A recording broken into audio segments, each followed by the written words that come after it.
The new Ramattra gameplay trailer just was released, and Ramattra is absolutely crazy. Not only do we know Ramattra's abilities, but we also know how Ramattra's going to play in game, and we're going to talk about what is Ramattra's place in the new meta. There's a lot we got to break down, but do me a huge solid and smash that like and subscribe, and let me know down below what video you want to see next, and let's get right into it. Now, the gameplay reveal trailer was so damn sick. Ramattra's entire persona, his lore, everything kind of comes together for this character in a really insane way. I absolutely love everything about it. This guy is ruthless. He's like, I'm going to win this fight or I'm going to die trying, and there's no in between. And it's cool because his abilities kind of fit into that. Now, we're going to talk about what Ramattra can do, and then we're going to also line it up with the gameplay. So, Ramattra's base form, the form that you're going to be occupying the majority of the time, is the form with his staff out, and he's going to be able to do several things in this form. He's going to be able to deal damage from quite a ways away, which is going to be like his primary poke fire. And then in addition to that, he's going to be able to create a barrier at a target location.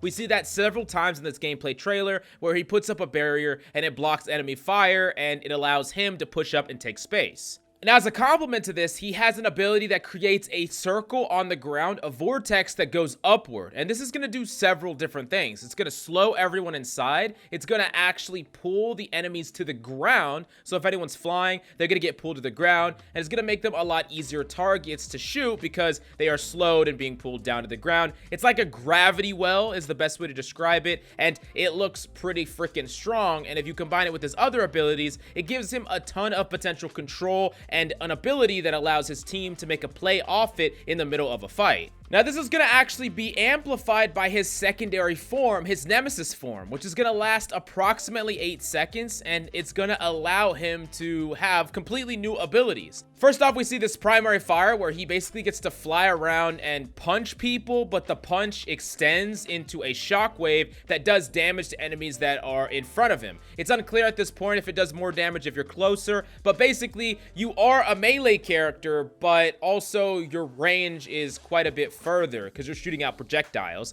And then in addition to that, you have something that's very similar to Doomfist's power block that will reduce damage that is coming from the front of you, and it's going to reduce your movement speed, but it's going to give you a big chunk of health as well. Now, you could kind of think of this Nemesis form kind of like Bastion's Sentry form, where you turn into it and it's a cooldown that you use, and then when it's out, you have to go back to your normal poke and pressure. So Ramattra's going to have two distinct play styles. One where he kind of pokes from afar, shields his team, creates space that way, and then plays with his vortex. And then another one that allows him to get up close and personal and brawl, especially if the enemy takes a fight to him. He can whip out the mode, or if he's trying to speed in with his team, he can whip out the Nemesis mode and follow through and really like brawl out the enemy. So it's very interesting because Ramattra is kind of like a combination of a brawl tank like Orisa or Rhine and a poke tank like Sigma, and he can kind of incorporate a slightly weaker version of both styles, but change them up on the fly.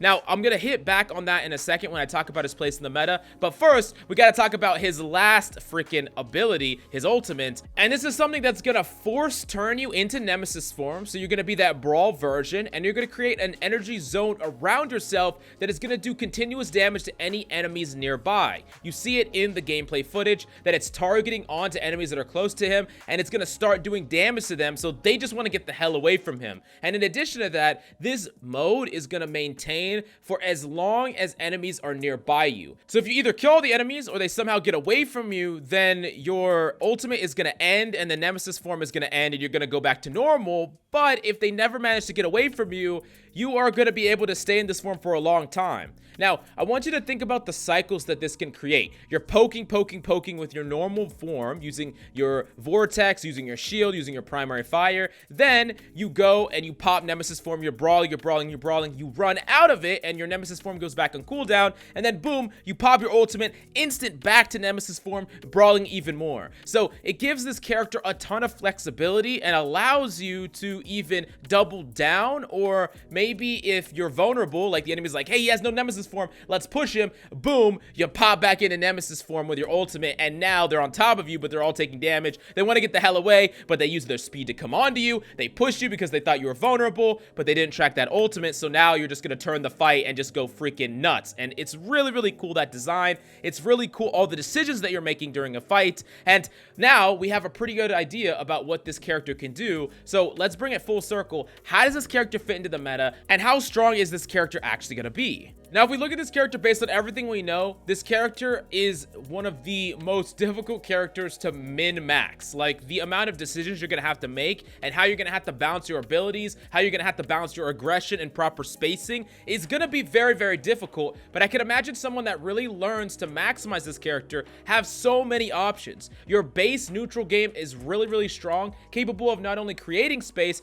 but dealing damage and setting up plays for your team. And then your Nemesis form allows you to make plays yourself and close a fight, or actually protect yourself from getting pushed or rushed upon. And a character that can simultaneously poke and brawl means that you're really, really powerful in a number of different compositions. Now, here's the problem though, and one of the big reasons why it's pretty hard to actually surmise how strong Ramattra is going to be, because while the character seems really powerful, we have another character that is super, super powerful on paper, but she doesn't line up based on her ability cooldowns and her ability power level, and that's Junker Queen. We've seen situations in the pre-beta where Junker Queen was insanely, insanely strong, but they reeled back her damage, they reeled back her ability numbers, and she was more in line. So without us knowing how long the cooldowns and some of these abilities last, how much damage they do, and also how a lot of these abilities actually interact with a number of the other abilities in the game. Let's take Suzu, for instance. How does it interact with that? How fast does the Vortex actually activate? Are you going to be able to catch someone that is really high up in the air? And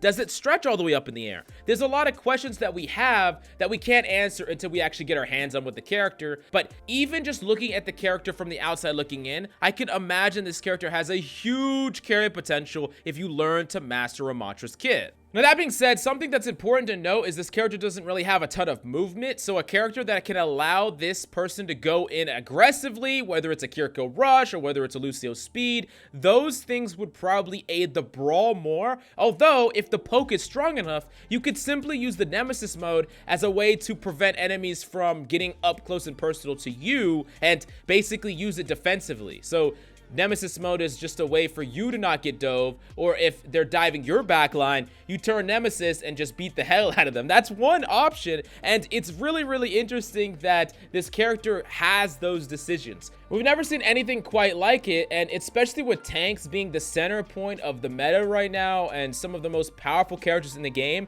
I could really easily see this character becoming incredibly powerful and incredibly meta, assuming that the cooldown rates aren't too high and the power level is just right. The freaking sky's the limit with a character like this, and I'm thoroughly impressed, not just with the character power level, but also with the character design.